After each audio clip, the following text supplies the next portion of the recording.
And if you have a shred of decency, when you are exposed like that to be just basically willing to say anything to try to make your side seem right, I think a lot of people are rational.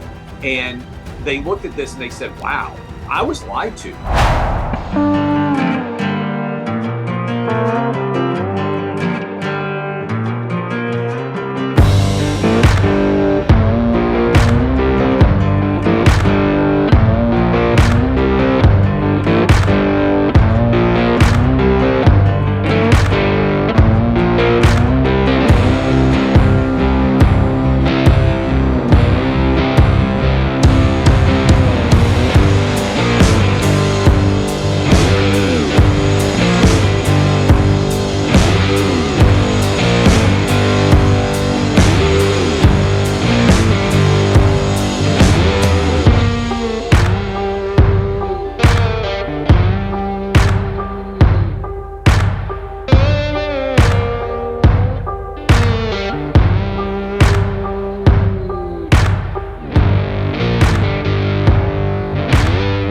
Thank you so much for taking the time. It's so great to see you. And I know you had a busy weekend out there at the inauguration. So months ago, I knew you were going to go. And so I wanted to have you on and just talk about the experience, because I was not going to make it. And I got invited and got all the VIP stuff. And I went in 2017 though. And my wife and I were there. We did Liberty Ball. Like I saw you guys were there.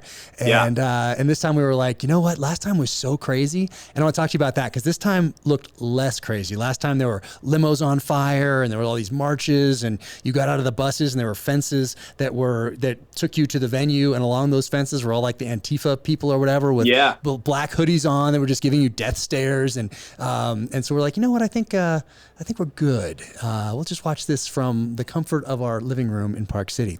But wanted to see how it was. The culture has shifted in a major way. Yeah. I think both politics, but business, sports, entertainment, it's changed. There was almost no protesters. You know Buck, who I do my show with. We drove by the protest on Saturday. Yeah. And it was just a bedraggled, sad collection of people standing out in the cold rain. They didn't even seem like they had any real energy or excitement about what they were talking and doing. And I think it's just emblematic that Trump has outlasted his critics, and also that a lot of what the legacy media said is no longer registering in the same way. I mean, and what I would say, Jack, first of all, you do incredible work. I'm a big fan of your books. Like, I'm excited to come on with you. So I should have said that off the top. But I do think that really we've seen such a profound shift. And let me just give you an example. 65 million people roughly voted for Trump in 2016. By 2024, 77 million voted for him. So he's added 12 million voters during the time when people have been saying, oh, he's an awful racist Nazi. And I think it's because a lot of people have recognized that that isn't an apt characterization of him. And also that by and large, what he has come to represent is just common sense. And I think one reason why Buck and I have a successful show, I think one reason why OutKick.com, which I sold to Fox a few years ago in the world of sports, has grown is I don't think we're actually arguing for anything radical. When we say something like, hey, if you want to be trans and you're over the age of 18, hey, you have the liberty, you have the choice to do that. But that doesn't mean that you should be able to be a man who identifies as a woman and win a women's championship in the world of sports. Like, there's a difference between you're an adult, you can make a rational choice that hopefully will make you happier. And I don't begrudge anybody doing that. And saying, hey, also, I can be the greatest women's swimmer of all time or the greatest women's boxer of all time. And I think a lot of Americans draw the line there. Democrats, Republicans, independents, basically everybody. Yeah, common sense seems to have won the day. To a lot of people's surprise, no doubt, and that's really standing out. But it did. It was a totally different tone. It felt like last time that okay, they're up against it, we're up against it, and there's going to be this resistance, and there's going to be from both sides, from this outsider coming in, and even on the from the Trump side, it seemed a little bit like, that dog that always barks at the mailman and chases him. And it almost seemed like, especially when it came to cabinet picks and how slow that was last time. Do you remember that? I don't think he really knew personally all those people that were getting nominated for those positions. It seems like the dog that caught the mailman, like almost maybe they didn't even expect to win.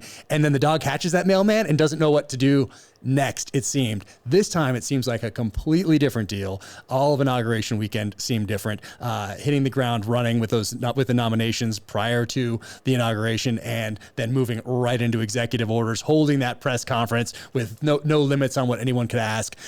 It's a different deal this time. It's totally different deal. And I think also, to your point, the analogy I would use, boy who cried wolf. Hi, this is Jack Carr, and I wanted to talk about some of the weapons used in the pages of my Terminal List series, and wanted to start with why it was important for me to include SIG P226, also in its variant known as the Mark 25, in my first novel, Terminal List. And that is because I used this particular pistol right here on every deployment. So this is the 226 right here, Mark 25 variant, and it just fits my hand like a glove, like it was just built for it. I always carried this pistol on me. If I had to put down my long gun to go into a meeting or go somewhere where I wasn't supposed to be armed downrange in Iraq or Afghanistan or a couple other places around the world, then I always had SIG in a holster, concealed right there. And right here you can see there's a commemorative pistol that SIG has out this year for the 40th anniversary of the SIG P226. And this one right here is a number of edition that we did for the Terminal List. You can see right there on the top, it says the Terminal List. It's just an important pistol to me, so it made sense to include in the novel, and it blows the conspiracy wide open. It's just one of those things that if you're not a gun guy, you just wouldn't understand. And in the TV show, you can see Chris Pratt and Taylor Kitsch starring as James Reese and Ben Edwards talking about this on the boat in episode 1, where the SIG P226 plays a major role. I don't buy it, man. No way Boozer offs himself with this SIG. No way. Something you had to know about Boozer to understand. He would never have shot himself with a 9mm. An outsider, trying to make it look like a SEAL suicide, would find it convenient to use the same type of handgun that SEALs were issued. What they couldn't know was that Boozer was a real gun guy who'd grown up shooting competitively before he'd ever even thought about joining the Navy to become a frogman. Boozer had a love affair with custom 1911s chambered in .45 ACP, which most people just would not understand. Boozer hated the 9mm, and even though he had a SIG P226 in his collection to commemorate the pistol all SEALs had carried into combat since 9/11, his disdain for the smaller round was part of his identity. And that right there blows the conspiracy wide open in the Terminal List. You said if Trump was president, we'd have World War III. He left. Ukraine got invaded by Russia. October 7th, I was in Israel last month. You had so many Jewish people near Gaza and also in the north near Lebanon suddenly getting attacked in the worst, most violent perpetration against people because they're Jewish since World War II, since the Holocaust. And it's really hard at that point in time, Jack, to suddenly say, oh, can you imagine how much worse things will get for Trump, to say nothing of the border, of crime, of all of the things that I think Americans, regardless of political party, looked around and said, hey, this doesn't feel like we're really getting a great result. And so going to Trump doesn't feel like the incredible risk that they tried to argue that it was in 2016 prior to COVID, which he had nothing to do with suddenly emerging. Black, white, Asian, Hispanic. Inflation was low. Mortgage rates were low. Grocery prices were low. And wages were up. A lot of what Trump did made sense. And I think he would have won in 2020, but for COVID.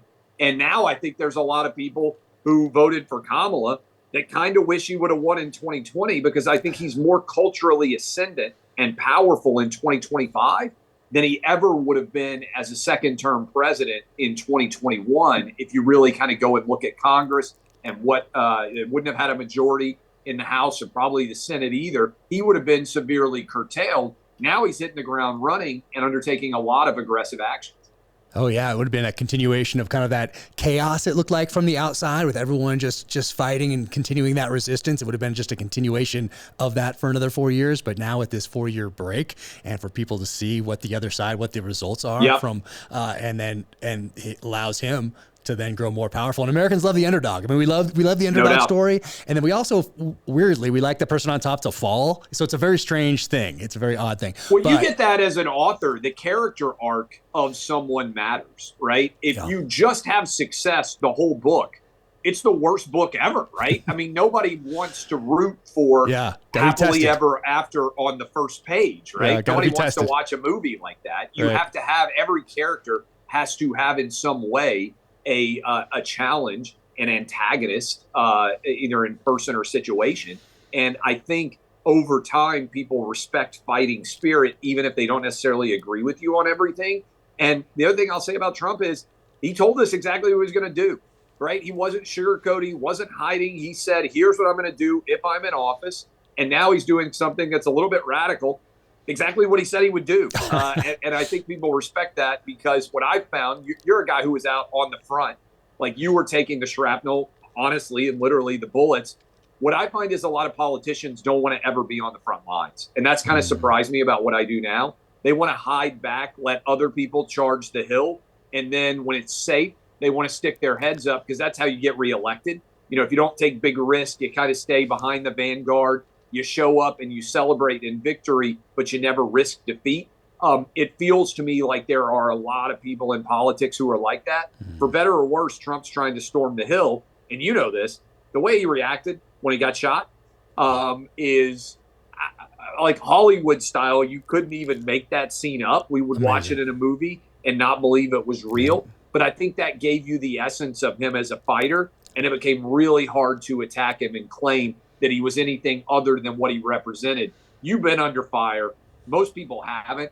To stand up like that in that moment is a degree of bravery that, frankly, is very rare in the country. And I think, you know, for an Elon Musk, a Jeff Bezos, and a Mark Zuckerberg, I think they decided to vote for him then and there when they saw that reaction. I think men everywhere, and a lot of women too. Yeah, no, that was incredible to see that. It's almost like you had to think about it ahead of time. No but doubt. He didn't. You know that he didn't. You know, that was just, it was so real and raw and authentic. I mean, you can't not respect that. I wrote down a couple things from the speech. I don't know if they were from the speech, but just a couple of things, like common sense here. America first. No more bad financial deals. No more American blood in foreign entanglements. No more men in women's restrooms. No more men playing in women's sports. No more DEI hires. Merit-based. Become energy independent. Have a surplus. Use tariffs. Have borders again. All those things are common sense. Very hard to argue against, especially when you have the last 4 years to look at and see how things go when you do the opposite of these things. But when you were there watching that speech, what stood out to you? And also, oh my gosh, having Biden sit there and Harris sit there, have to take that. I mean, that was wild. But then when you looked at all those faces and you saw Bill Clinton, he was like, respect. It was amazing to see the difference in Bill Clinton's face compared to everybody else on that side. He was like looking like he was kind of had this smile, this smirk, and he was kind of nodding his head, like respecting what was going on up there, where everyone else was just sitting there kind of just taking the heavies. We've had an era that has lasted for far too long where people wanted to attack American weakness and America's moral authority and focus on the things that we have done that are imperfect. And every country, every individual, every group does things that are imperfect, right? We all are flawed in some way. So American history is not all a tremendous success. But what it does is, and I really do believe this, is bend towards justice. I really do. Over time, America has gotten more and more right every single year, every single day. And I think that story is important. I think the narrative that we tell to kids about America matters a great deal. And I think what Trump has seen, and I think what ultimately he's repudiating, is the idea that America should apologize for its past. And we should focus more on what we're going to do in the future. And I'm a big sports guy as well. And I've coached my kids in Little League and basically every sport, not particularly well. But one of the lessons that I think is so important is front windshield, not back windshield. You can learn from mistakes that you made, and that's important, and that makes us all better at whatever we do. But if you're constantly marinating in your own life's failures or disappointments, you lose the opportunity to take advantage of what's on the horizon, the new frontier. And to me, what's great about America has always been the horizon, the frontier as metaphor or reality. I mean, think about the big brass balls that it took to decide when you were living in Philadelphia, hey, I'm going to go get on a wagon train and go to Oregon. Like, that's not a normal decision to make. Think about what it took to be in Ireland or Italy and say, I'm going to get on a boat and I'm going to leave behind everything that I've ever known for the belief that something in the future is better. And so we have an innate risk-taking, badass DNA, all of us, because of the people that came before us. And that story should be told, and it often isn't. And so to me, what I loved is he told us exactly what he's going to do, very forward thinking, but rooted in the fact that America has been, and I think truly is, the greatest country for basic human rights and decency in the history of the world. And we should be a little bit proud of that and also aspire to do better, which to me is what that address stood out to me in a larger context. Yeah, no doubt about it. It's and it seems like Trump, those around him have evolved. Like you said, they have learned. It seems much more organized this time around. It seems he seems much more calm, much more of a statesman this time around. It appears that they really did learn from those 4 years in office and are applying those lessons right now as we speak. Yeah, and that's what you want, right?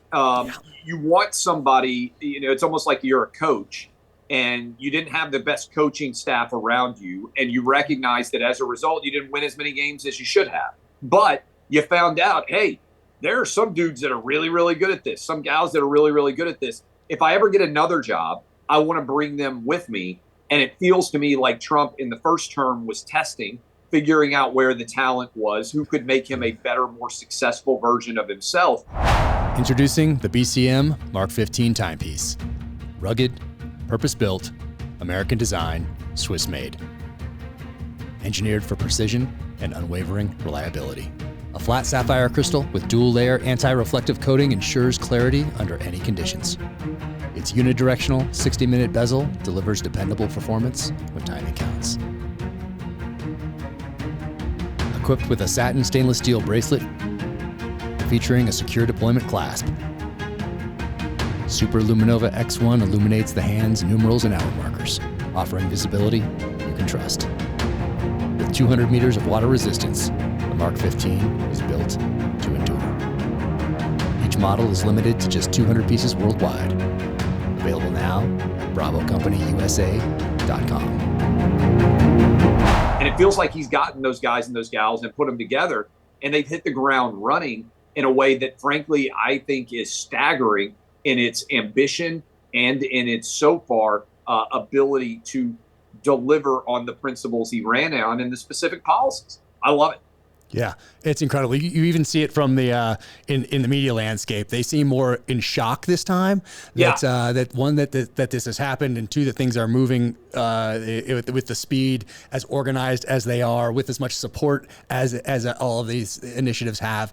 They seem stunned. My wife and I would check out CNN and MSNBC and just watch for a little bit, as long as we could, because it's also they're very boring. Regardless of what they're saying, they're just hard to watch. There's not any excitement about it, regardless of who's in office. It didn't matter that their person was in the last 4 years. They were still boring to watch, and that didn't change at all. But we'd go and watch those. But it just seems like it's a different kind of boring this time around. And they've kind of accepted the fact that they're knocked down, and they're trying to get up, and they're trying to say the same things they said before, and it's just kind of not working, and it seems like they're just exhausted.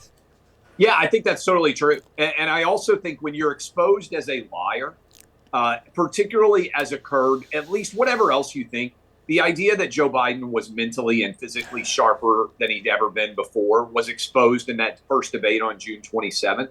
And if you have a shred of decency, when you are exposed like that, to be just basically willing to say anything to try to make your side seem right, I think a lot of people are rational, and they looked at this and they said, wow, I was lied to, right? I mean, if you were a longtime MSNBC viewer or a longtime CNN viewer, and they constantly told you, hey, people on like Clay Travis, man, when he shares a video where Joe Biden doesn't look like he knows where he is, that's a cheap fake. He's being dishonest with his audience. This is actually the sharpest, best version of Biden that has ever existed. And then you watch him on that June 27th debate, you realize you're lied to. And a rational person, when they realize they've been lied to, trust the person who lied to them less. And I think over time, what you've seen with CNN and MSNBC, I'm not saying you should never agree 100% with any politician, right? You should have your own beliefs. You can agree with them some places, agree with them different places. But once you know you've been directly lied to by media that claims that they're trying to be impartial and be unbiased, you should not trust them anymore. And I think if you look at the ratings, that's what you're seeing. Look, you're in the book business. If you write several, and you don't, but if you wrote several really clunkers in a row and you tried to argue, hey, I still deserve your time. I still deserve your energy and effort. I bet you would feel awful. But also your readership would say, I don't know that I can trust this guy to write good books anymore. That's what everybody's in the business of. If you don't trust me to be honest with you, then I can't do my job. I think that's what's happened to MSNBC and CNN. The audience just waved by. Yeah, no, it's a, you can forgive people, or let's say, a channel, an institution, someone else. You forgive them once. Everybody makes mistakes. You can forgive, and it's healthy to forgive. It's very powerful to forgive. Yes. And you can forgive, and then it happens again. You're like, okay, but you've got a track record going here. But those lies about how behind closed doors Biden was on the ball, the best version of himself. That's what over Joe and Scarborough over is. again. So all of those different hosts, plus the press secretary, plus General Milley on 60 Minutes. Do you remember that one? Oh, yeah. And I mean, they're directly lying to you.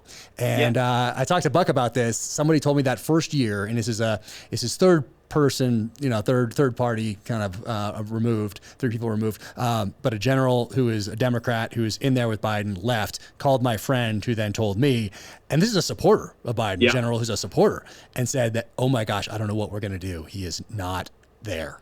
He is not there. This is not the person that I knew X number of years ago, and worried. And that was in the beginning, and they just covered it for him and lied for 4 years. Yes. Incredible. The same people who told us, by the way, that the 25th Amendment had to be put in place because they didn't like what Trump was doing, didn't ever mention the 25th Amendment for probably the president in any of our lives that would most have justified the 25th Amendment being in place. I'm so thankful. I was so worried once June 27th happened and everybody, not only in America, but around the world could see how enfeebled Biden was. You know this based on what you did. Those bad guys sniff weakness and they will take advantage of you. And I was so afraid between June and when we had a new president come into office that something truly awful would happen. China would invade Taiwan. We would see even worse of an attack than what we saw with Ukraine being invaded or the Jewish people being attacked by Hamas. There would be some massive terror attack. Thankfully, Trump's now in charge and we made it through there. But I think that's one of the scariest and weakest times of American leadership, maybe the worst that any of us have ever seen. And I didn't trust Biden to be able to lead us through a true crisis. And thank the Lord we didn't have one, because I was afraid after June 27th, when all the lies were exposed, that somebody would really put us to the test. Yeah. I mean, you had to know in the lead up to that, though. And you'd have to be a pretty devoted follower, I guess, of Joe Scarborough and company to believe that he was really behind closed doors the sharpest he's ever been. It's only when he's in public. He's just not good in front of the camera. But behind closed doors, trust us. This is so true, too. For the limited amount of time that we saw him, we barely saw him at all. I know. Right? So sad. This idea that the 5% of the day that we saw him was the only 5% that he was bad, when he was being severely managed, significantly controlled by those around him. The other 95% of the day, he was sharp as a tack. I mean, I don't know about you, but I had this conversation with my wife because of what I do. I talk every day for 3 hours. at some point, if you're not the version of yourself that you used to be, I think it's probably hard to recognize yourself because you don't want to acknowledge it. You don't want it out there. I had a conversation with my wife. I said, hey, don't ever let me become what Joe Biden is now. If you see me losing my fastball and you see me clearly not cognitively where I used to be, I want to kind of step off the stage. I don't want to be in a position where I become a shell of myself in public. Yeah. And I think that's ultimately one of the sad parts of this is that they let him have that happen to him. I don't blame him as much as I do those around him, if that makes sense. Oh yeah. I mean, his wife was the one that should have in the lead up to that election or before when he was thinking of running to say, hey, that's right. What? Said, maybe no. we should just go to Delaware and maybe that's best for everyone. We go to Delaware and kind of, support from the sideline where we can. You've done enough. At some point, Grandpa has to get the keys taken from him. And everybody wants to think, hey, I'm still a really good driver, but somebody saw them in the car and they said, oh my goodness, we can't let this happen. That's an awkward, difficult conversation. But he actually ended up costing, I think, the Democrats a lot, because if he had announced in January, February of 23, hey guys, this is not the right decision for me. I'm going to finish this term.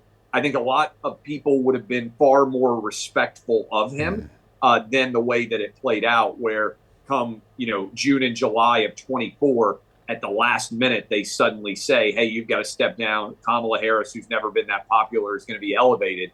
I think it was just a disservice to the country. And I actually think it was a failure, not only of the Biden regime, but of Joe Biden's family and the closest around him as well. Yeah, well, I guess they were all making a ton of money. Needed to make a little bit more. They wanted what was best for them, not what was best for him or the country. Yeah, I want to get to this eventually, but the pardon's 15 minutes before you you leave. I mean, that's a rough one for for their party, for their family, for those. What do you? There's almost nothing you can say about it. Look, I said this publicly a while back, and some people ripped me, and it's almost like a parenting decision. I've got 3 boys, 16, 14, and 10. If I were the president of the United States and I felt like one of those kids was being targeted in any way because of what I had chosen to do in my lifestyle, and that they had failures and they were going to be sent to prison, and I had the ability to say, no, I'm not going to let this happen, I would do what Joe Biden did for Hunter Biden. I don't begrudge him as a dad. Now, I don't know about you. I also understand the parents out there who say that's why he had to do it, because Hunter Biden never had to deal with the consequences of his behavior. That enabling is what got entitlement, is what got him to that point. So I understand that argument too. I'm just saying I understand that. Oh, yeah. Pardoning your brothers and sisters who are grown for a decade, 30 minutes before you leave the White House, is such a nakedly partisan protectionist move. And also, to me, an acknowledgement that they engaged in criminal behavior, that I think it's utterly indefensible. So I can draw a distinction, I don't know about you, between the Hunter Biden decision, which is a dad protecting his son as he thinks is best. Again, you can agree or disagree with it, but I understand it, versus him protecting the family that was taking what I think were illegal payments based on the Biden crime family. Those are very distinct in my mind. Hunter was at least convicted and proven in a court of law to have engaged in a criminal behavior. These guys have never even been charged. He just gave them not even a get out of jail free card. He gave them, you can't be charged with a crime card, which is even bigger than a get out of jail free card. Yeah, what a miserable existence, though, to be so reliant on somebody else, meaning you're reliant on this guy who's been in politics for 50 years, and we're just talking about 4 years right now, but it's 50 years of being a professional politician, making that your career, and 50 years of enriching those family members around you. This isn't just a 4-year type of a thing. And when it comes to Hunter, yes, I agree with you. But you can be honest about it at the outset. You know what I mean? Everyone knows you're lying about it anyway. So might as well just say, hey, I'm going to look at it, rather than, no, I'm never going to do that. Have your press secretary up there lying for you, saying that we're not going to do this pardon and all that stuff. Just be honest about it from the get-go. Hey, I'm going to look at it. You don't even have to say yes or no. But I mean, it's super easy. Hey, I'm not taking anything off the table. I'm going to look at everything really hard. That's right. just be honest. And by the way, I don't even think most parents would judge him if he said, No. hey, I'm not sure what the end result's going to be. I don't think I should weigh in as as the commander in chief for individual court cases, but I'm not going to tell you exactly what I'm going to do after. I think most parents would have said, totally, we get it. And I think Democrat, Republican, Independent, most people would say, look, if Don Jr. was going to be put in prison and I'm Donald Trump, I wouldn't let Don Jr. get put in prison because of being politically, in his mind, charged in a way that's different than he would be if he were a private citizen. Now, the reality is Hunter would have never gotten tens of millions of dollars in payments if he were a private citizen. He didn't have the skill set to be able to do it. I understand that argument too. But to me, it was indefensible on the family side for the five, the brothers, sisters, in-laws, not as much for Hunter. I can distinguish between those. Yeah, no, I agree with you, but I think it's an easier one to say, hey, I'm going to look at everything and see how things play out, instead of saying, hey, no, and then doing it and trying to like sneak things in and all of that stuff. But hey, I'm going to look at everything holistically, not taking anything off the table. Easy. Next question. And I don't know if you're like me, but as a dad, I spend so much time now thinking about what the future is going to be like for my kids. Yeah. And what am I doing that's going to allow them to be the most successful versions of themselves? And I look at Hunter Biden and I say, man, that's like, I think Joe Biden has to also feel partly responsible for the way that Hunter Biden's life went, right? If my kid ended up a drug addict who is engaging in behavior like Hunter Biden, I would feel personally like I failed on some level as a dad. Does that make sense? And I understand how addictions work and all those things, but as a dad, I would just feel like, man, could I have done something more? I think that's how every parent thinks. And so I do think there's probably an element of guilt associated with the entire Hunter story on Joe Biden's part, that he feels like he could have been a better version of a dad to have helped to keep this from happening. I think that has to also be playing in. At least maybe I'm psychoanalyzing it too much, but I think that's how I would feel if I had something similar happen in my own family. Yeah, no, the whole thing is so sad, and the whole thing, him running in the first place, and everything else that's transpired. His 50 years is sad. Leeching off the system is sad. All those around him that end up living their lives dependent on this guy and this leech on this system, instead of going out and building something, and creating something, selling something of value, adding value to the world, to those in your sphere of influence, whether it's family members or beyond. You have none of that because you've attached yourself to a politician, a career politician. That's a very sad way to live, I think. Not only that, a politician, Jack, who got almost everything wrong in his career, right? Like Joe Biden would have been better off Seinfeld style going Costanza with a lot of what he did. And what's interesting is, I think probably the thing he voted on the best was the 94 crime bill, which did, I think, help to bring down the overall rate of violent criminality across the country. And in order to come to power by 2020, he had to repudiate that law. So the one thing that he might have gotten right that helped to make us all safer, which to me is probably the number one goal of a politician, should be number one goal. Hey, make my constituents' lives safer, give them better opportunity for success.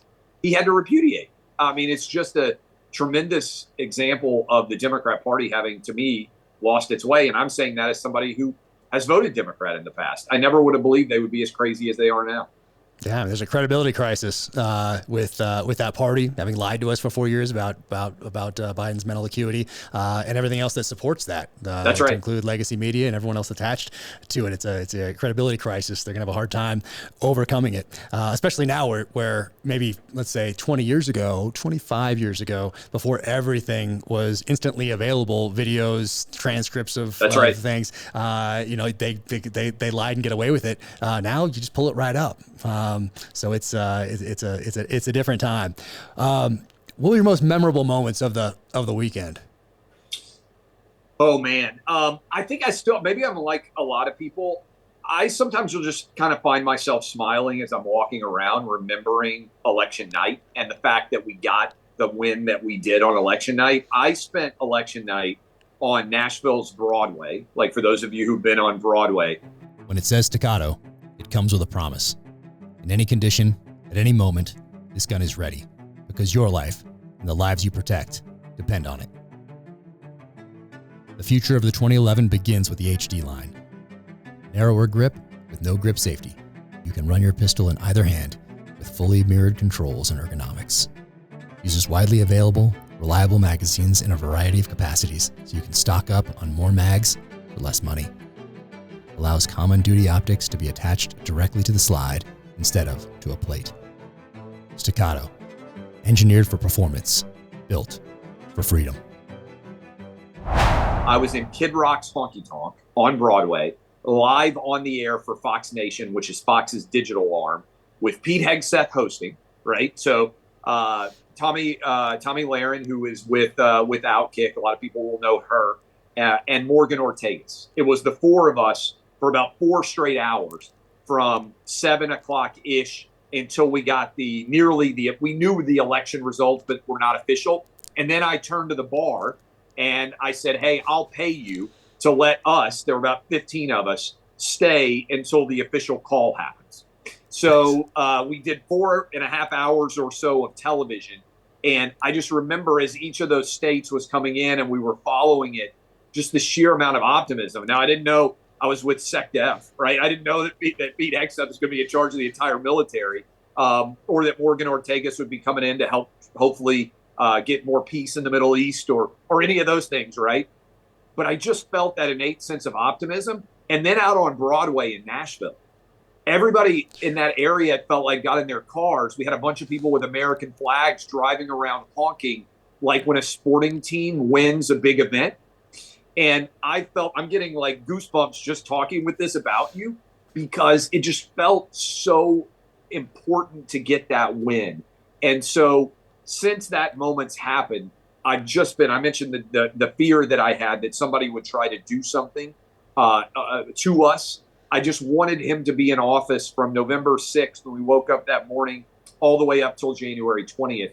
I think what stood out was and I think this goes to the culture shift, the number of people walking around in Washington, D.C. in MAGA hats, and how diverse that group was, and kind of seeing this uprising of regular, everyday Americans saying, we've got to have the country that we've had in the past. You know, it used to be like political parties, you argued about what the tax rate should be for corporations. And, you know, you can argue that, or individuals. Now it's like the argument is America good or bad? And we need some America's good people. And so I think seeing the degree to which a guy like Elon Musk has basically decided, hey, I've got to be all in on free speech. Seeing Trump say in that address, we're not going to be reaching out to try to censor people anymore on Facebook or on Twitter or on any Instagram, having lived through it as running a media company like I have and been involved in the media, Jack, they censored our interview on YouTube of President Trump that Buck and I did at Bedminster with him. They wouldn't allow us to post the full thing because they didn't like some of the things that he said. Senator Rand Paul on COVID, who I think has been right about it, almost all of it. We did a sit-down interview with him, long form, and YouTube wouldn't allow it to be posted. They pulled it down. The very foundation of our republic is based on political figures should be able to tell you what they actually believe, and then we, the American people, can go listen to them and be like, yeah, I like that argument. I want that to happen, or I don't. And the degree to which that was disallowed, I just felt like a huge weight was coming off my shoulders the minute Trump held up his right hand. I don't think he's going to get everything right. Nobody does. But is he going to move directionally in the appropriate direction and slowly make a lot of things that were awful during the Biden administration better? Yes. And then, by the way, I should say this. My wife looked amazing in her inaugural dress. Jack, I don't know about you. She asked me, hey, which dress should I wear? What color should I wear? I'm awful at making decisions for what women should wear. But thankfully, she made a great choice. So some of those opportunities, you mentioned the fun. In the ball that we were in, they had a picture. You could get your picture made next to Trump's mugshot and next to Trump leaning out of the window at McDonald's. Wow. And I think it just kind of goes to his sense of not only innate American exceptionalism, but also just fun. And I think a lot of people miss the element of fun. If you really love what you're doing, there has to be embodied some element of fun. I tell my kids every day when I drop them off at school, and it gets them, they kind of roll their eyes, but I think I'm sending a message. I tell them every day I want them to do two things. I want them to dominate, and I want them to have fun at school. Dominate and have fun. One or the other isn't enough. I want you to enjoy learning, getting good grades, getting better at whatever you do. It's an incredible luxury. Dominate and have fun. To me, if you can do those two things every day in whatever facet of life you have, you're going to end up in a good place. That's my simple, bit of advice. I feel like Trump does that. He distills dominate and have fun into his leadership. I like that. Yeah. For our kids, when they get home, I want to know what questions they asked that day in school. They don't always answer me, but I try to ask them, hey, what did you ask today? What kind of questions did you ask today in school? Give me one question that you asked in a class today and let me know why. Be intellectually curious. That to me is the best gift, especially when you're young and you have so much time that you can learn. Question everything and just try to figure out what you really believe.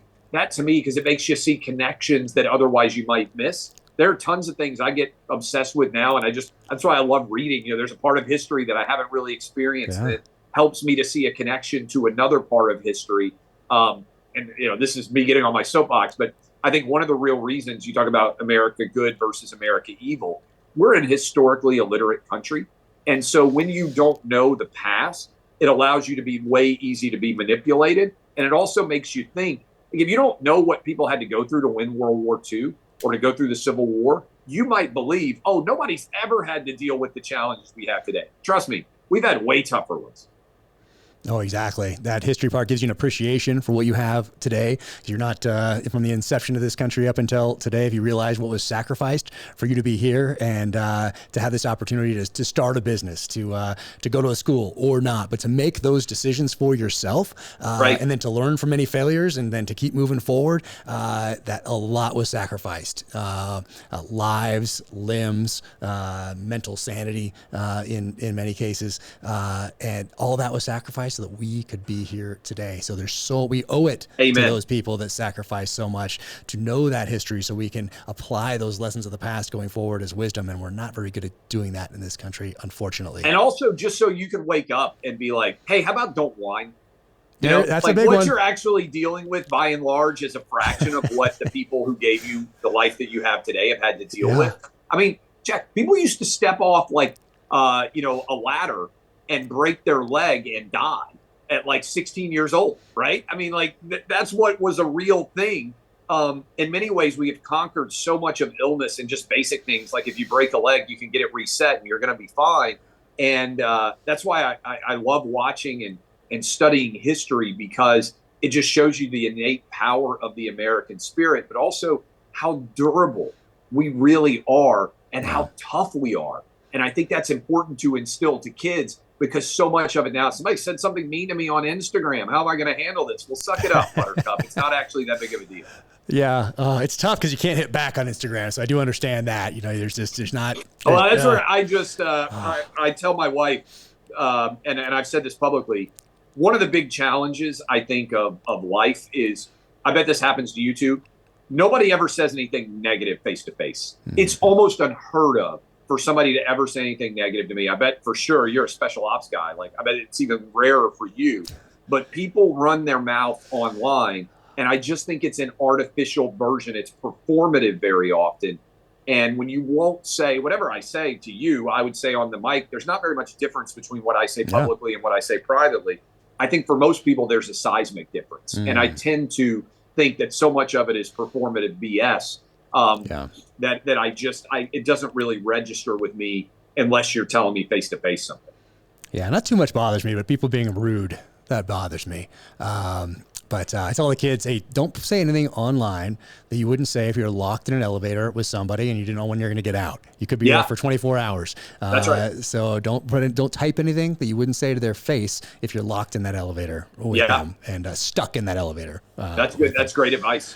But you guys look great. You guys all look fantastic at the ball. I saw the pictures, amazing. And that was, like I said, that was the one that my wife and I went to for the last one. We also went up when I was at SEAL Team 2 in Virginia Beach, Little Creek. We went up to the 2005 inauguration. Okay. Yeah. So we yeah. drove up, and we happened to know a couple people, whatever. So we got to go to some balls and all that stuff. I think it's the only time I wear my military tux. They have like a military tuxedo thing that makes you look like a waiter. I think that's the only time that I wore that was then. But we did that one, and then the only other one we went to was 2017, and we had a great time even with all the craziness around us. We still had a great time. But you guys looked like you were having a blast. Everybody awesome. looked like they were having a blast out there. Just incredible. And what's also wild is now to be at this stage or age where you know people in the administration. It's because when you're a kid, let's say I remember watching it. I can't remember if the day was off from school or if it was 89. Would that be for George Bush? I remember that inauguration. And I remember being home either because it was a day off or because I was homesick or something like that. But I remember watching that. I remember his plane. They had his World War II plane. I don't know if it was the exact one, but through the streets, that stood out to me. I remember exactly where I was in our kitchen watching that little TV that we had. So watched that one on TV. But when you're looking at something like that and you see a president up there and you're aware of the cabinet and all these other things, you're disassociated from, especially as a kid.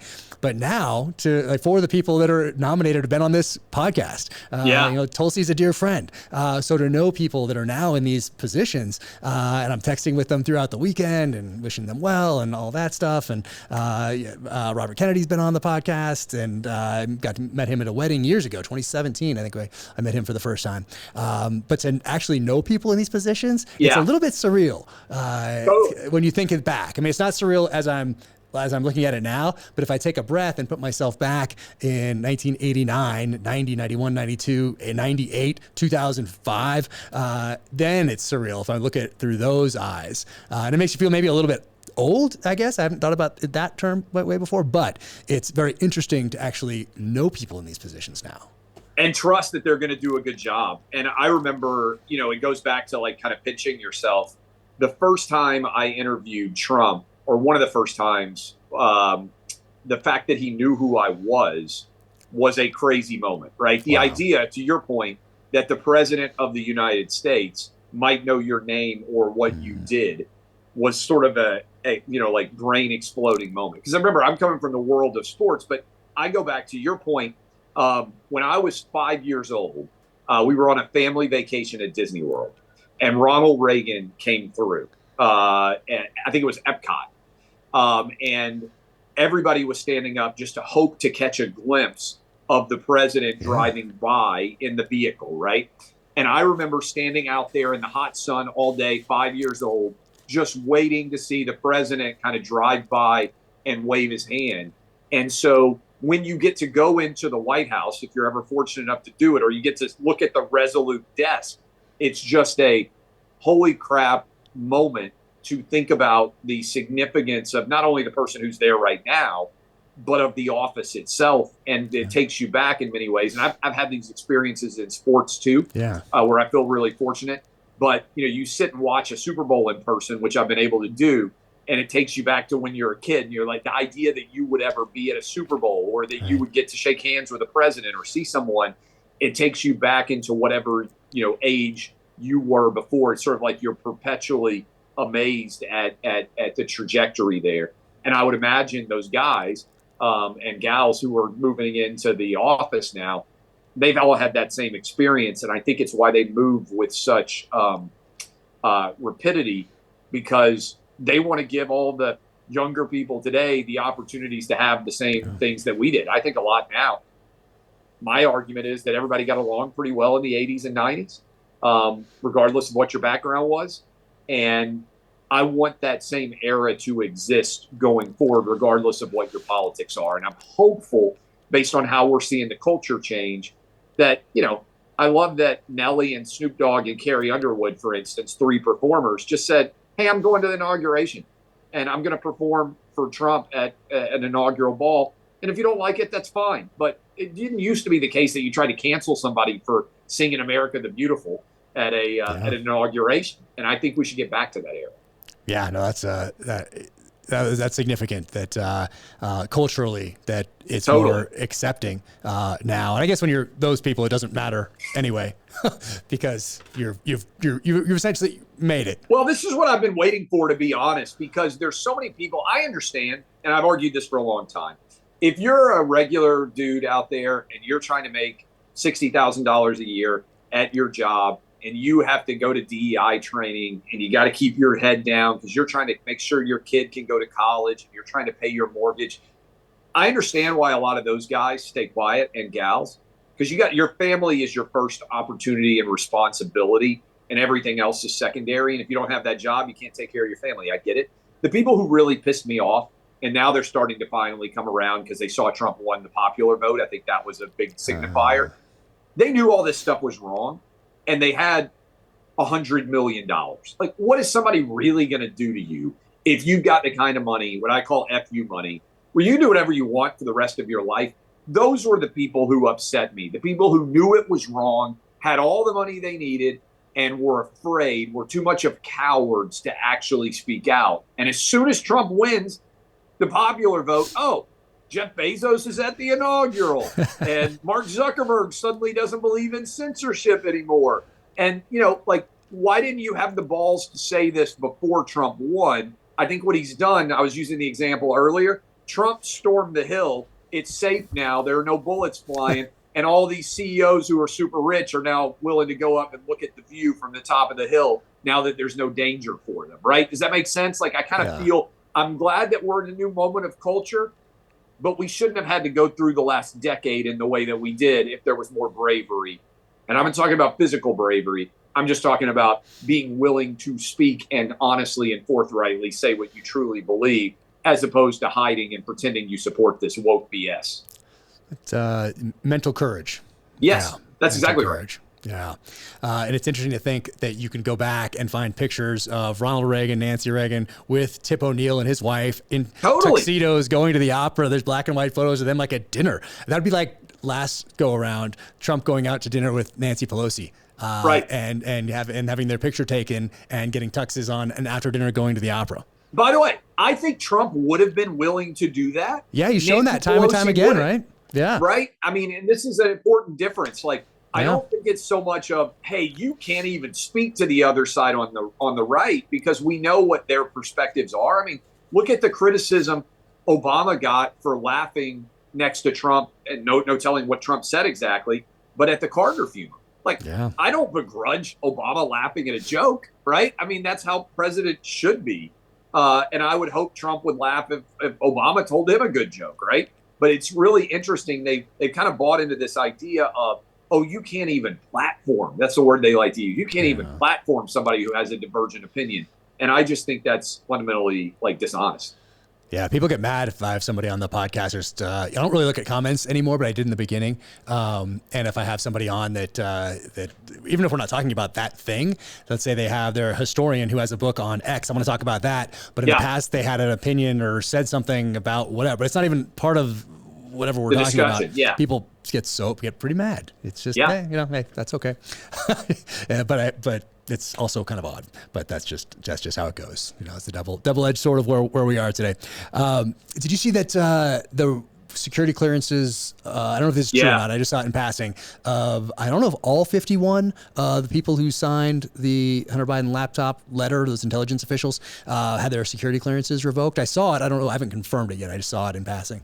The report is that happened. That report is out there. Good for him. Yeah. I mean, I think that was so fundamentally dishonest. Early on, I give credit to Miranda Devine and the New York Post team for the way they covered that. They didn't focus in their reporting on all of the crazy, scandalous drug and hooker elements of that laptop, which made it, this is why it's significant, it made it impossible to be fake, right?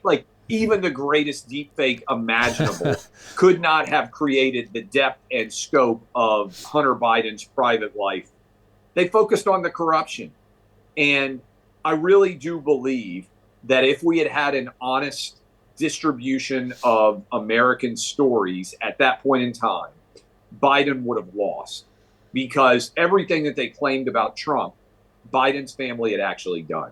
And my theory on this, and I don't know if you buy in on it, is that when Obama picked Hillary to be his successor and looked over his vice president, Biden basically thought his career was over. And he told his family, hey, it's time to make as much money as we can. And I don't even begrudge that decision because Biden hadn't made a ton of money. He's in his late 70s, mid 70s, starting to retire. And he wants to take care of his family and finally cash in. A lot of guys go into lobbying or they start businesses after they leave politics. And it felt to me like he made that choice. Then Hillary lost. And I don't think he foresaw that. And that opened the door for him to run again. And they were trying to cover up all the mess. Because that's why the pardons go back to 2014, I think. Because that's really kind of when Biden suddenly realized, hey, he thought his career was over. Thought he would never be president. And from that point forward, they were working to try to cover all that up because they never expected that he would be president. They thought, hey, VP, you're done. Let's go ahead and make some money. That's the linchpin of, I think, what happened and why that pardon, which is a preemptive pardon, floats all the way back to 14. That's my theory on the entire decade there of what exactly went on. Yeah. And that letter, I went back and looked at it. Every now and again, I'll go to look and see who signed it because I'm just curious. I'm like, oh, did so-and-so sign it? And I go and look, oh, no, they didn't. I just go and check every now and again. But I checked for some reason the other day, probably because I just saw that headline yesterday or the day before. So I went and looked. And what struck me this time, there's a couple big names in there, people who are directors of this and that intelligence services. But then when you say 51, it sounds like that. But then you look at who signed it and you get down there on the list, a lot of people are just like kind of mid-level, like staffer, bureaucrat people, like somebody that just worked there. And it just added to the number. And they're just in there. And they're just like a 35-year-old person, whatever. They've been here for, 12 years or whatever, but they signed it. And that's part of the 51. That's right. Okay. Anyway, it's just it was really just designed to give Biden an opportunity in that debate to claim that it was all BS. And remember even the phrasing they used, all the hallmarks of Russian disinformation. Right. They didn't say it was Russian disinformation. They just said it had all the hallmarks. But those of us who actually looked into it at all knew it was real. And I think what we're seeing in general is a total repudiation of the 4 years of Biden. And I give Trump credit. I don't think those people should be getting national security briefings. If they're willing to put their name on something that is very likely untrue in a nakedly partisan political process, I don't want them having access to the most dangerous and important security concerns in the country, personally. Yeah. For the most part, when the laptop hit, so I knew somebody that got it fairly early, and this person as well. I won't say they are though. And they had access. They went through they got to see the whole thing. And they told me that they were not going to talk about on air. They were not going to talk about any of that salacious stuff. They weren't going to put up those photos. They saw it. They saw all of that stuff that was personal stuff and maybe personal criminal, whatever, but they were going to focus on just the political side, what they were monetizing through connections and that side of things. And that said a lot about the person who was texting me this back then. And just like you said about Miranda Devine doing the same thing. They focused on phenomenal. They focused on the real. Yeah, and again, to me, it would have changed the outcome of the election. And remember, and we still don't know. But the key point here to me is the FBI knew it was real. They had that laptop for nearly a year by the time it actually went public. And yet they were putting out talking points claiming that it was not real. So somebody ordered the code red inside of the FBI to try to take out Trump. And we still don't know officially who those guys were. Right. Yeah. That to me is what's pretty scary, because this was, I think that the way they handled that swung the course of the election. Yeah. And when when Biden says that Hunter was the smartest guy, who brings their laptop to a regardless, if you have nothing wrong, who repairs a laptop? First of all, who records hookers and drug use? If you're remotely intelligent, like you would think the one time you wouldn't have your cameras rolling would be when you're using drugs and or paying hookers for sex. You would think that would be the two of the things like that you would choose to not, publicize. Instead, he, basically incriminated himself with the entire thing. I mean, he was just a crazy drug addicted moron. And I feel bad for Joe in the context of he lost one son who seems to have been really exemplary based on what the public is. And then Hunter not only did that, remember, he dated his dead brother's wife and blew up that family too. It's just such a nasty thing, he dated the widow and got her addicted to drugs too. And he was just a neutron bomb of awfulness inside of that family. Oh, it's so brutal. Oh my gosh, so brutal. Other pardons when we see Millie. Who do we see? We saw Millie, Fauci, and and anyway, the Jan group. 6, the Jan 6 committee. Yeah, yeah. That one. Do you think they asked for it? Do you think Millie was surprised that he got one? Does he think he's like, hey, I don't need this? Why would I need this? I don't think they would. Yeah, it's a good question. I don't think they would give a pardon and take the political hits from doing so unless they knew that the people they were pardoning welcomed them. Yeah. I personally why would you take the hit on that unless you went to them and said, hey, president's behind the scenes, president's thinking about this. Would you want this if it were possible? And the one I actually think is the most problematic there is Fauci, because I think Rand Paul caught him lying dead to rights during his congressional testimony. I think the gain of function research, our taxpayer dollars, helped to create COVID, my opinion, based on all the evidence, which is shared now by, I think, probably a majority of the American public, is that this came out of a Chinese lab, that it was an intentionally manufactured virus, and that it escaped in some way. And they tried to cover up that fact by claiming that it naturally arose from an animal because China didn't want to accept responsibility for unleashing that virus on the world. So that's my theory. I bet you probably agree. But it was something that's scary. You couldn't say publicly without getting censored. And this is one of the things why I'm so committed to the First Amendment. We have to debate these things. That's how we get to the better results. And also, if we'd really been able to debate this, Jack, I think we might have gotten the real result of how the lab leak happened or who was responsible for it before China could cover it all up. You could hardly ask the question before getting censored or canceled. That's right. Demonetized or whatever those terms are for taking you off the different platforms, especially back in 2020. So 2020 was my first time going on Rogan, and it was May of 2020, and so that's right there in the news. Right in the and I remember middle thinking well, I'm not gonna lie. If Joe asked me about this and it comes up, I'm just gonna say what I know from talking to the people that I've talked to, reading what I've read. It seems fairly obvious to me that this came from a lab in Wuhan. And I said that in April or May of 2020 on Rogan, and I was like, well, now I'm gonna get canceled or whatever. Hey, but think about but it was obvious. It was so obvious. It's that common sense thing again. It's like there is a lab right there. And then I think a year later is when Jon Stewart goes on and says, it's called the Wuhan coronavirus lab. I didn't say it with such flair, but I said something similar on Rogan in 2020. It's just, if you're a detective, and in any city, town, whatever, and there's a murder or whatever, and there's, let's say, and there's a knife lying there on the ground, and there's a knife store next door, whatever. You might want to just go in and ask, I guess, and say, anybody come in here in the last hour and buy a knife? They tried to say it was racist. What's more racist? That's the part that I never really bought.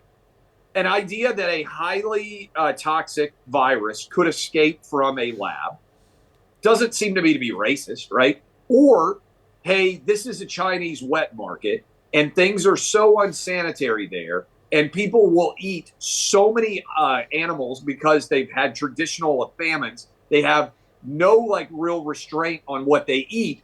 And that's how the virus came out. If I were arguing which is more racially insensitive to the extent that either are, hey, this lab was doing advanced scientific research and it escaped from the lab, is actually, if anything, an endorsement of the technology, to say nothing of the failure of the security. It's not racist, right? And so crazy. even the narratives that they were trotting out there they were like, oh, Trump's only saying this because it's racist to try to blame China. We've named viruses based on the China virus, we've named viruses based on where they came. Is it racist to call it Lyme disease? Like, do we need to go back and rename Ebola? Like, this is very scientific standard that wherever the virus comes from is typically an association Rocky Mountain spotted fever. I mean, this is like the very essence of how viruses have been identified. Even the fact that we ended up calling it COVID is to me a wokeification of the entire viral universe that we would have ended up not able to say where the virus came from or how it got out. Yeah, that was wild. That whole thing, that whole period of American history. It'll be interesting to go and read books 10, maybe 20 years from now about this period in time. It'll be very interesting to read books 20 years from now about what was going on behind the scenes for the last 4 years. Amen. That will be extremely interesting to read those. Let's talk about Harris' loss for a second. Is it $1.5 billion or $1 billion? What I saw she spent $1.5 billion. I saw that too, but I didn't know if that was regardless. That's a lot of money. That's a lot of money to have and to lose over a very short period of time. And to lose ground in all 50 states. Over a very short period of time. Despite spending $1.5 billion, is tough to pull off. It really is. You have to work hard to do that. And how much did Oprah get for her appearance? $1 million? Is that several $1 million? Now, I think Oprah said, "Oh, that was for the production costs, not to me directly."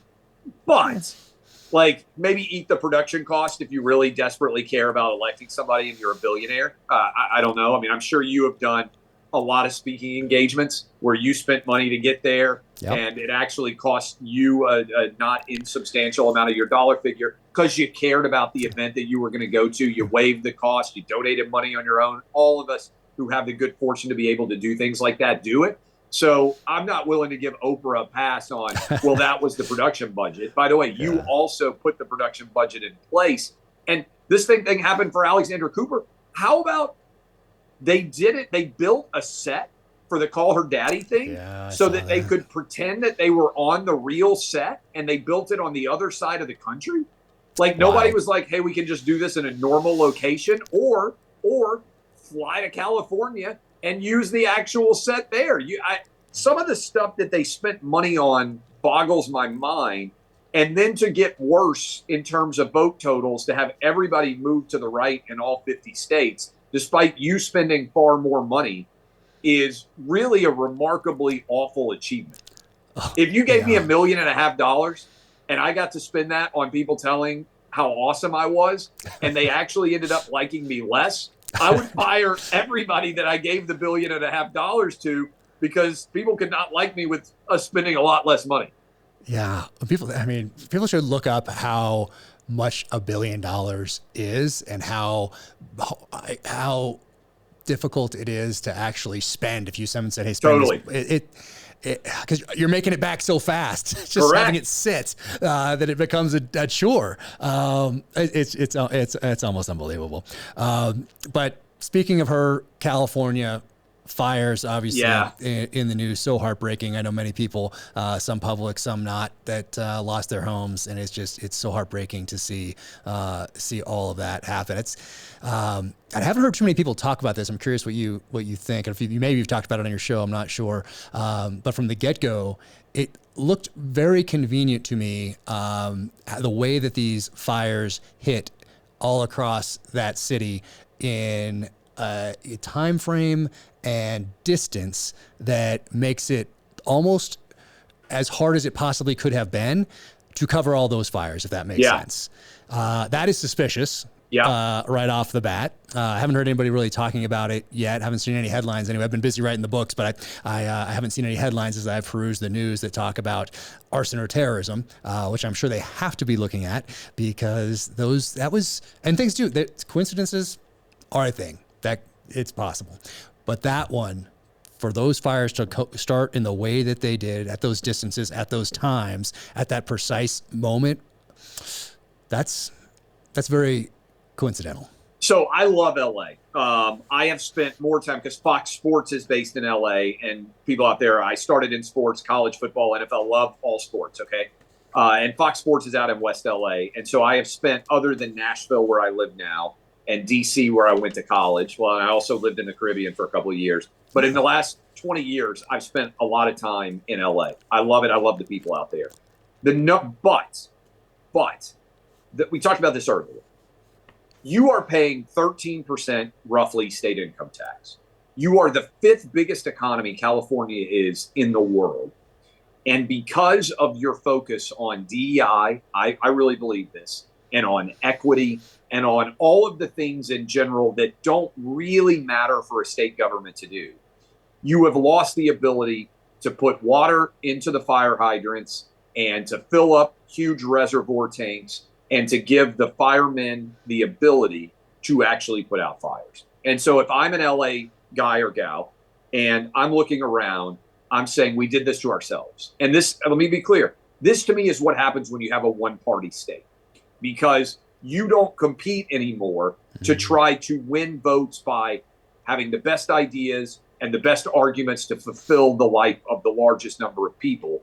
You basically end up in an argument over how far left wing should you go. And I actually think it's supremely healthy to have at least 2 parties competing all the time to try to argue we have a better vision to make your life better in America. California, all blue, top to bottom state and government. I actually think they'd be far better off if they had somebody in the Republican Party, because you keep an eye on the Democrats or vice versa. You know, a lot of these red states are doing well, but they have blue cities. You know, like my home state of Tennessee, Nashville and Memphis are blue. Now, Memphis has made a lot of bad decisions. Nashville, by and large, has not had awful leadership, but you kind of have both sides looking at each other in some way. And also, by the way, red state government, the idea is, hey, we want to get out of your way, right? In general speaking, as opposed to blue state being like, oh, we're going to look into everything that's going on and try to socially engineer the world. You got the 5th largest economy in the world, one of the highest tax rates in any state in the nation, and you somehow have lost the ability to put out fires. What are you paying for? I think there's a lot of people having that conversation now.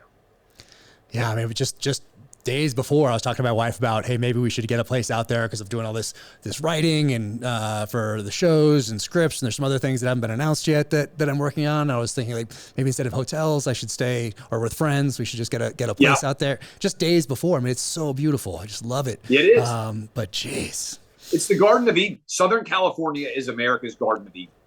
It's the only place. The analogy I've used, I'm sure you've experienced it, Jack. You walk out of a hotel, doors open in front of you, you get on the spinning door, whatever. It's the exact same temperature indoors and outdoors. And I had a girl I was really good friends with from San Clemente in college. I couldn't believe it. I'd never been to California until I had a roommate from the San Francisco area, but I'd never been out. She said, yeah, I live in Southern California. She's like, the climate is so perfect where I live, San Clemente. My house doesn't have air conditioning or heat. It's staggering for 99% of people, 99.5 or 99.9% of people to think about that. The climate is so perfect that you don't need to have heat or air in the home, and everything is still very, very comfortable there. Yeah. There aren't very many places in the world where you could say that. Like, it's so perfect. It doesn't get too cold or too hot. And we just basically live in the house all year round, and we don't have to worry about climate control. It's amazing. It's a beautiful place. And that's why people put up with those taxes and some of the other things that go along with it. But at least if you're paying for those, when you call the fire department, they should be able to put out fires. And losing the ability to take care of basic needs, people don't think about competence until competence really matters. It's easy to be focused on things that don't matter when everything is going pretty well in your life.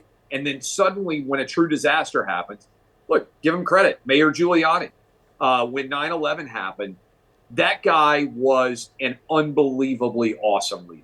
And I think a lot of people saw this, Ron DeSantis, during COVID. Who's making choices in times of crisis matters way more. Most of the time, things are so good in America that we're fortunate. We don't have to worry as much about who the mayor is or who the governor is, or even sometimes who the president is. But when those moments arise and judgment and decision and competence matter, it's suddenly not a luxury. And I think Californians, I hope, have learned that as they rebuild. Maybe they'll make different choices on who represents them. Yeah, so the whole thing is so heartbreaking. So I know I have to let you go in a little bit here, but I wanted to ask you about, when did you start OutKick? 2011. 2011. So Okay. I am 45 now. Like I said, I'm a 14, a 10-year-old. And like a lot of people I bet out there listening, I got fired and I didn't expect it. And it wasn't because of anything that I did. I had just covered the Auburn-Oregon national title game. I was writing at a site called Fan House. My editor-in-chief, I was working my ass off. Editor-in-chief said, hey, we want to sign you to a long-term deal to be a national columnist. You're going to get a raise. We're about to get this done. I was super excited. I had a 3-year-old and a baby, my 2 oldest boys. Was not making very much money, was grinding as hard as I can. I turned my phone off to go sit on a panel in the Titans Stadium about the future of media in Nashville, where I live. When I turned my phone back on, Fan House had been sold to a new company, and all of us had been laid off. Wow. So I was 2011. I was 32, 33-ish. I'd been grinding really hard, thought I was going to be able to make a living, and suddenly I didn't have that job, and I was making $45K a year. I had a mortgage, wife, 2 young kids, and I had to decide what to do. And I remember going to a minor league baseball stadium that year, Jack, AAA, and watching and feeling like I was like a AAA ball player in media. I was like, I'm really close. I can see the big leagues. And just like those AAA guys, those guys who get one call away from the big leagues, but the difference is you don't know that call is going to come. You may or not you can see a huge success, but you don't know if you're there. And I decided that I wanted to 100% control my media future. I didn't want to rely on somebody else paying me. And so I rolled the dice and started OutKick in 2011. And I sold every ad. I produced every bit of content. I did it all. I was a one-man band. And in 2021. What did it start with? Did it start with it started as a blog and a website, and then that's right, just some social media? Okay. Just writing. I moved from. I still think of myself as a sports writer more so. I meant to tell you this, by the way. Sorry, your stuff is so good. When I see it now, when I see it on Fox, and I click on something, and sometimes I'll be like, "Who wrote this?" And I won't see it initially, and I'll see that it's you. I'm like, "Wow, this is really good." You are a very talented writer. I like to think of myself as a writer first, even though I do it less often because radio and TV pay better, candidly. And so I spend more time on those now. But I love writing more than anything. My favorite thing to do is just, and I know you experienced this, sitting down in front of a blank screen and knowing that I'm responsible for everything that goes onto it is to me something that I desperately enjoy and crave, and I lose track of time, and I like it. Now it's challenging, but I love it. So I wrote every article, millions and millions of words for years. And in 2021, we were growing. Sports gambling became legal. Fox bought it. And when I sold it, I felt I turned to my wife and that night we signed it late at night. And I said, man, this is kind of an amazing feeling. But the best feeling is I felt like I won the lottery when I sold.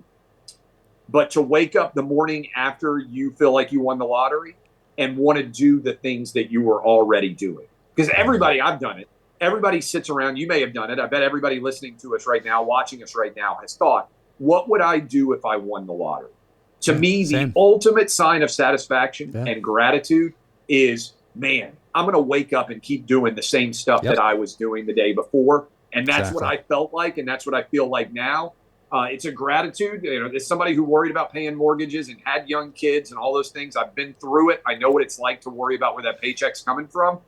But it's a really gratifying thing to know you don't have those same concerns, but you're still doing the same thing. Yeah. And I don't disparage anybody who hates their job and they're like, I'm calling out the minute I get it. I understand. I've had crappy jobs. I've had jobs I wouldn't want to do, but I had worked to the point where when I sold, it was like, hey, I just want to keep doing more of what I'm already doing. And that to me is the ultimate sign and sense of gratitude that I have.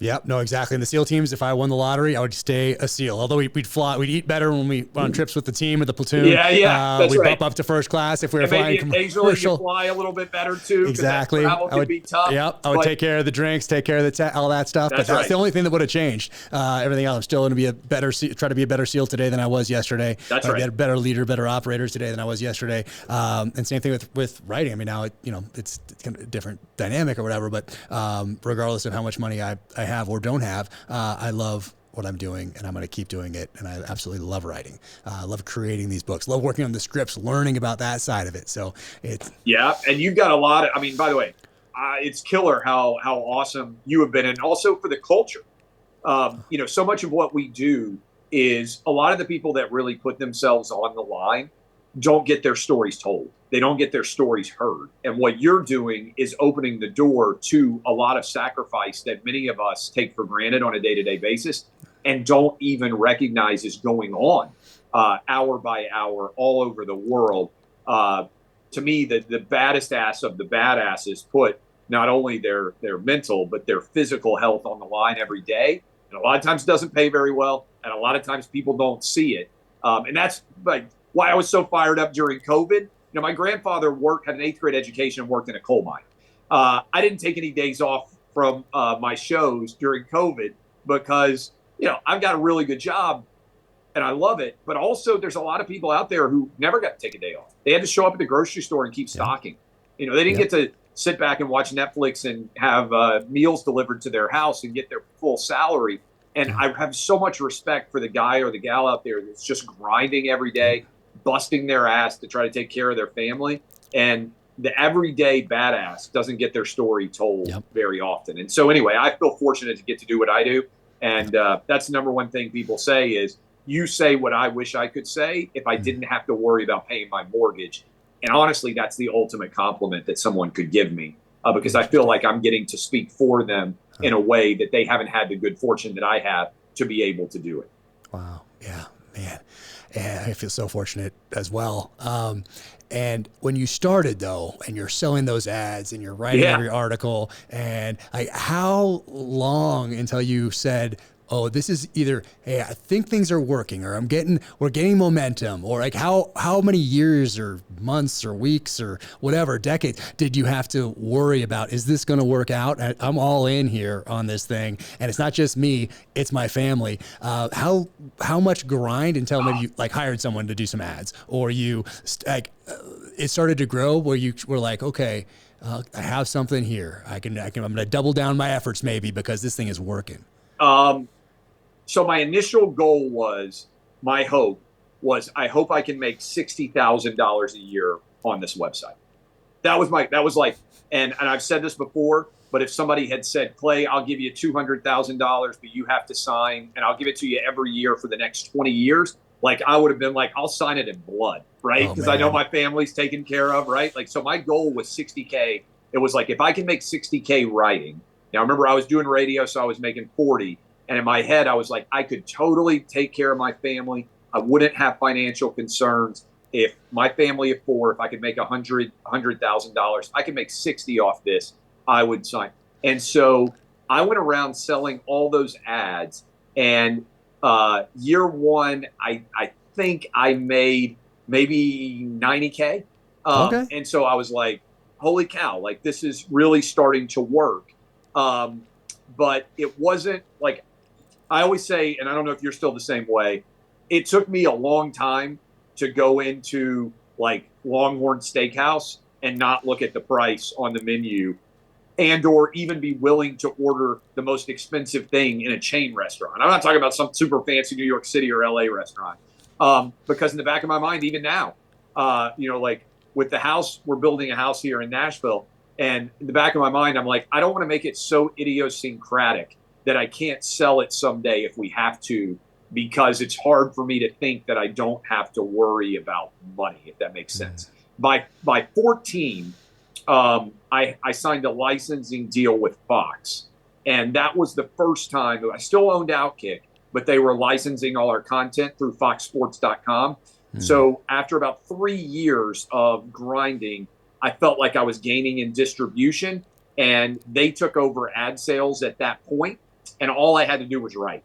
And I felt like that was a, oh, wow moment, because prior to that, it's like you're wearing multiple hats, because I got to produce the content. Then I got to put on my hat and go talk to advertiser X and be like, hey, here's why it makes sense for you. And I'll tell you, when I kind of learned the advertising thing was I was making basically $40K a year on local sports talk radio in Nashville.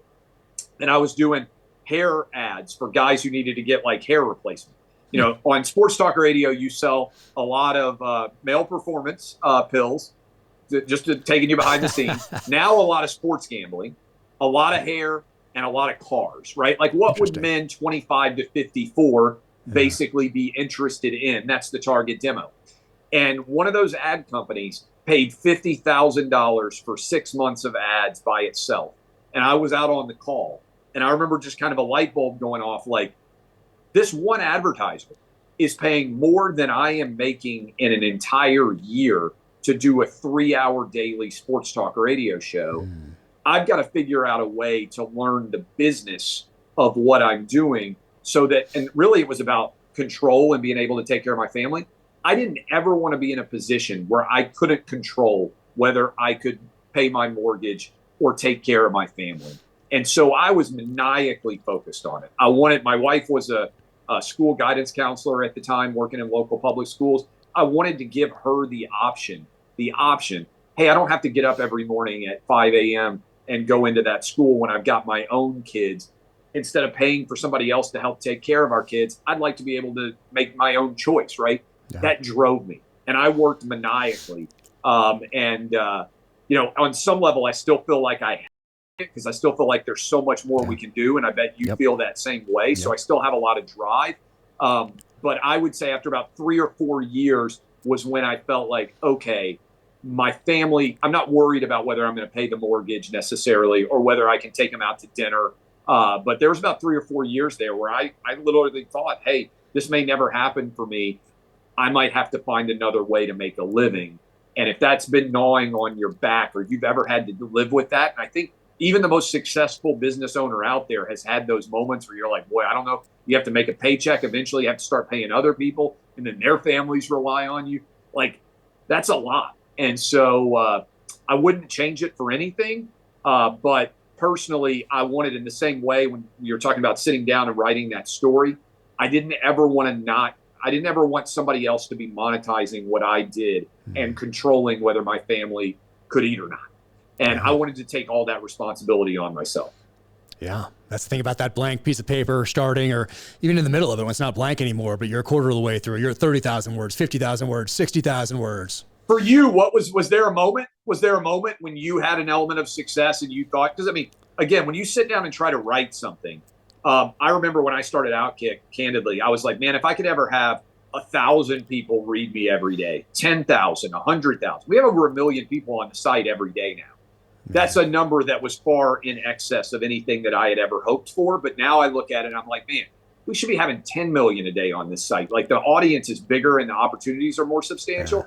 But as I said before, there was a time when I would have signed, you tell me 100,000 people a day were going to read OutKick, I would have signed off the papers on that and stayed at that size forever. Was there a moment for you where you were like, I kind of feel like you got your sea legs under you, or a moment where you said, hey, maybe I don't have that gnawing fear on the same level that was driving me before? I don't think there's a moment, because I'm still in it. In every story, I want it to be better than the last one. So I'm up late, I'm up early, I'm grinding no matter what I'm doing. There's so many projects out there. But what I love about that page is that it's all on you.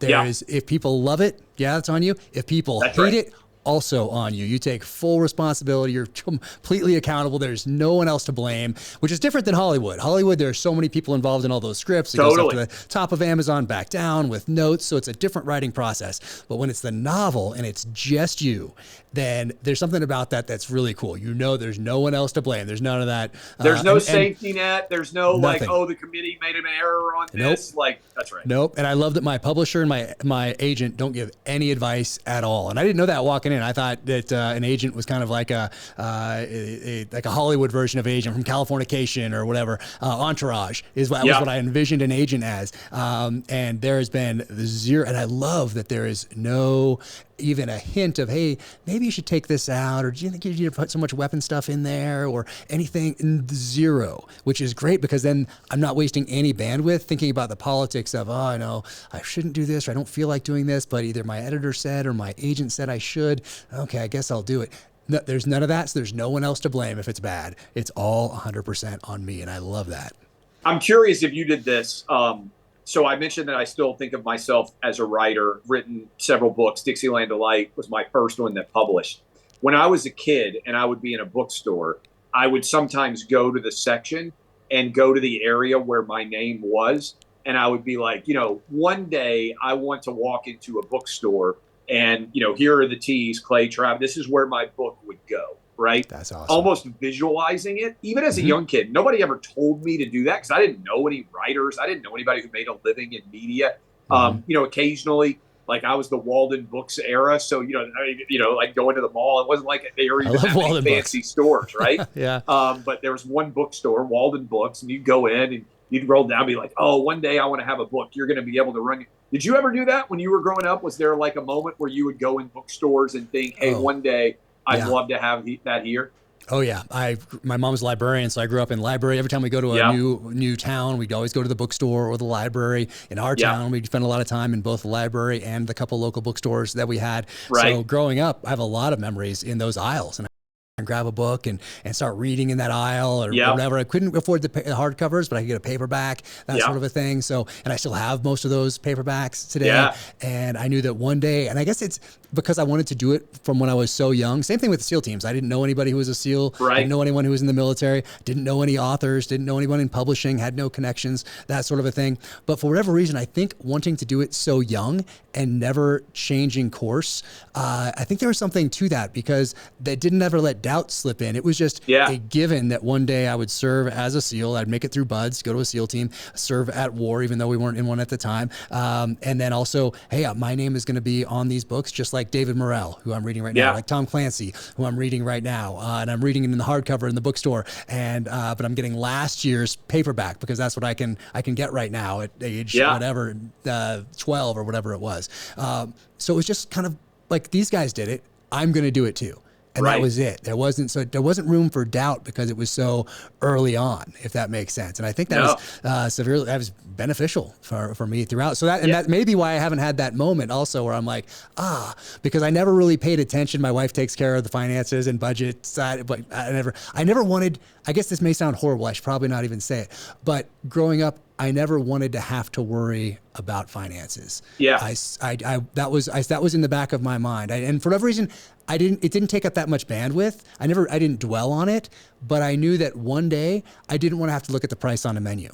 I didn't want to have to know if we could afford a vacation. I didn't want to have to look at our bank account to know if I could do certain things. And obviously, you can't get the brand new G650. I know that, but within reason, of course. But I didn't want to have that worry.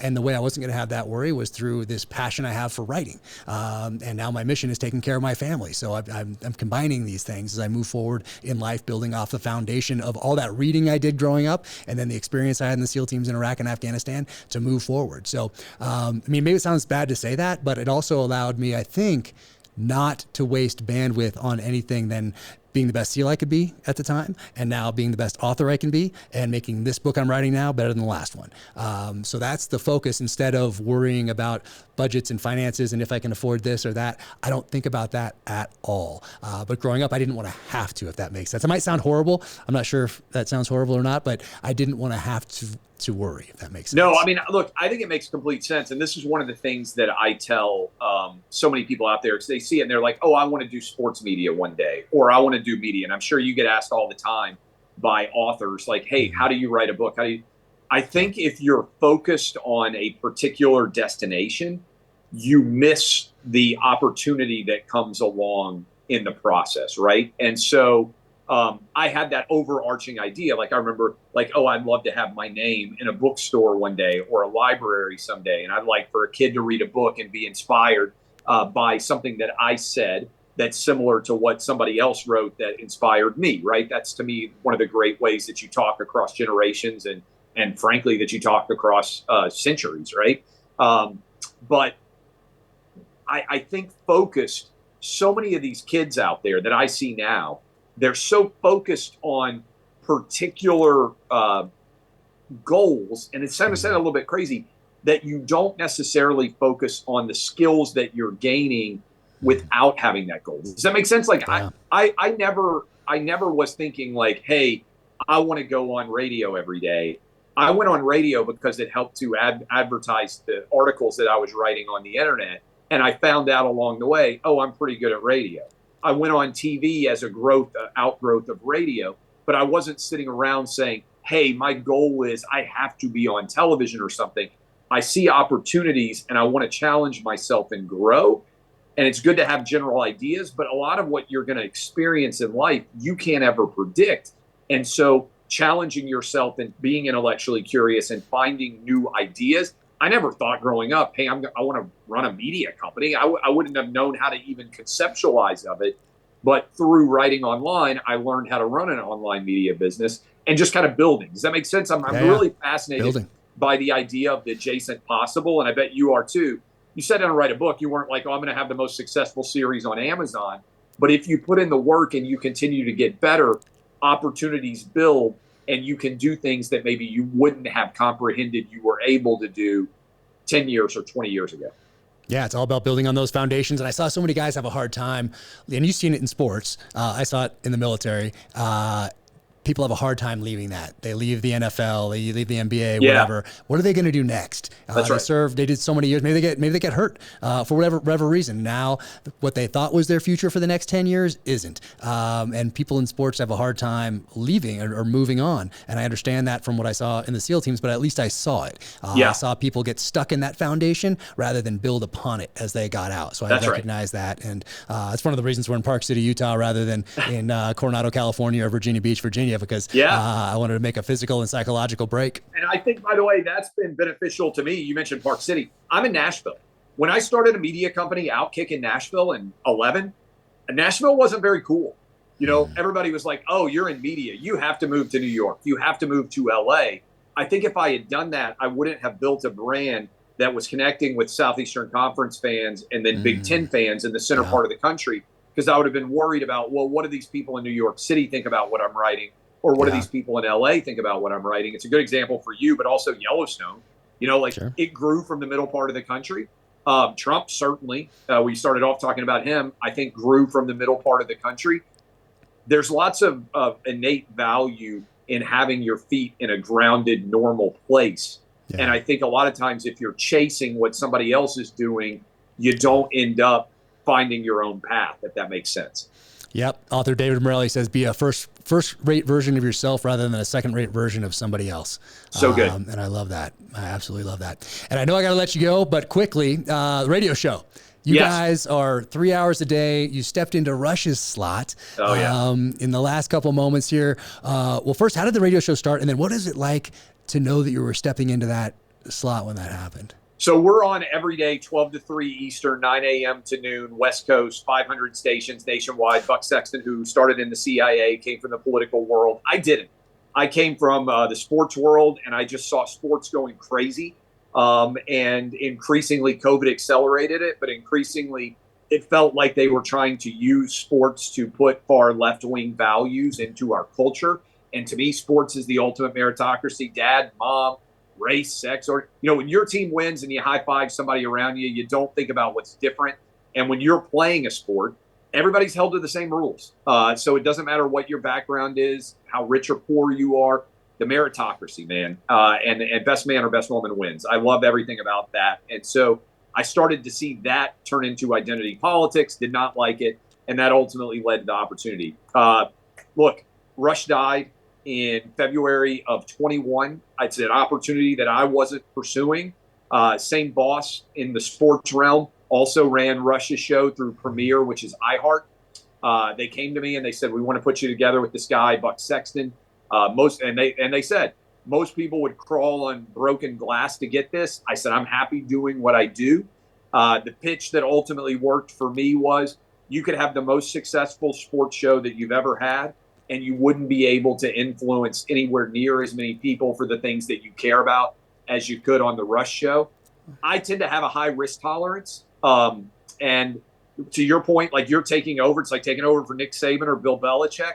You're taking the most successful mic that's ever existed.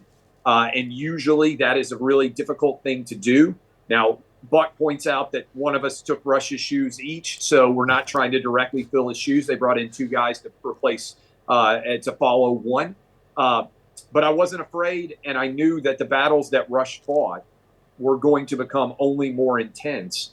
And I just felt a great deal of gratitude for the opportunity. And ultimately, it's been 4 years, and I've loved it. Obviously, the Trump win was a huge validation of a lot of the arguments we've made. And I think of myself, Buck is, when he was 12, he was like reading William F. Buckley, and he was like, a diehard conservative. I wasn't. I voted Democrat before. I've been open about, kind of my thought process and how I've evolved. Being a dad, it's changed me. Growing and running a business has changed me. All those things, and I've evolved as many people do.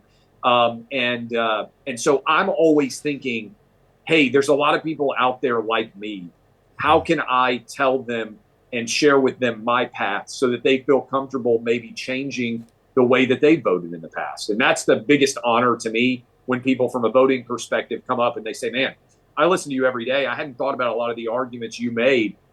You've helped to convince me that the America that I loved when I voted for Barack Obama or when I voted for Bill Clinton is different than the America today, and that I can have voted for those guys and now support Trump, and that there is some sort of linear connection between, let's say, Bill Clinton or Barack Obama and Ronald Reagan and Trump. Like, this is not your daddy's Democrat Party anymore.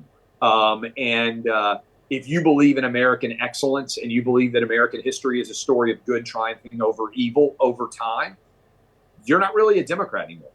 If you believe that men shouldn't be competing in women's sports, we can run through a lot of these things, but I see myself as trying to persuade people, and we get to talk to millions of people every day. I hope if people haven't checked it out, we're probably on in your town, or you can check out the podcast. And hopefully, we're talking about daily issues every day. And so whatever's on the front page of the newspaper or the website, that's basically the topics for us. Amazing. You guys do such a great job, and you do such a great job when you go on, when you're on Fox, or when you write one of your opinion pieces. I encourage everybody to check them out, not just because of what you say, but because how you say it. The writing, once again, I wanted to make sure I said that. It is exceptional. Well, that means a lot coming from you, because you're killing it out there, and I think you're making a monstrous difference, not only in terms of just telling stories, but also telling people what so many of our heroes are actually putting themselves through that a lot miss. No, I appreciate that. And hopefully we get you guys back out here to Park City at some point. I want to come. My wife loves to ski. Yeah. It's the only sport I don't do. So I like we'll going hang out for dinners and drinks. I'm good at that. We'll do that, and we'll let the ladies ski, and we'll just hang out. So it'd be great to see you back here. And then real quick before you go, what's another book in the future, or what does 2025 hold for you other than what you're doing now? What's on the radar? What's a possibility for you this year? I think so my most recent book was American Playbook. The first book I wrote was Dixieland Delight. It was all about football. And I've sort of evolved. Still, sports matters, but it's been the culture of sport that I've been writing about. I've never been an X's and O's guy. I have a thesis that Trump won in 2024 because of sports. And for people out there who watched football, I think that Buck says that I innately trust other football fans. Like, I just think we have a common language. And I think you saw them try to argue Tim Walz was that common language. I think Trump just gets dudes. And I think he gets the average Big Ten or SEC college football fan, average guy who's going to be watching games. And I think it's because we believe in the meritocracy. America is the land of opportunity that you earn and that you deserve, not that you're given simply because of your identity. And so that's what I love. I think that's really the argument that's out there. And so I kind of want to continue to refine that argument, because I think there's a lot of people who would love it. And so I appreciate you having me on, because one thing I spend a lot of time on is I'm confident in my arguments, but I want as many people as possible to be exposed to it, even if they disagree, because when they disagree, they make me think harder about what I believe. And I think if we really have an open marketplace of ideas and a First Amendment, we end up in a better place. Whether my ideas end up being right or wrong for the nation, I think we have honest conversations, we all win. Yep, being challenged makes us all better. No doubt. I think those ideas, the best ideas, rise to the top. That's what it's all about. All right, I know I've kept you longer than I said, and I appreciate you taking the time. I love it. I really appreciate it, man. I can't wait to hang out again and keep killing it. I'm super impressed with your success. Well deserved, and keep rolling. Well, thank you so much. You take care, and best to the family, and I'll see you soon. Sounds good, Jack. Appreciate y'all. Take care. Watch a Cry Havoc teaser here, or watch another episode of the podcast.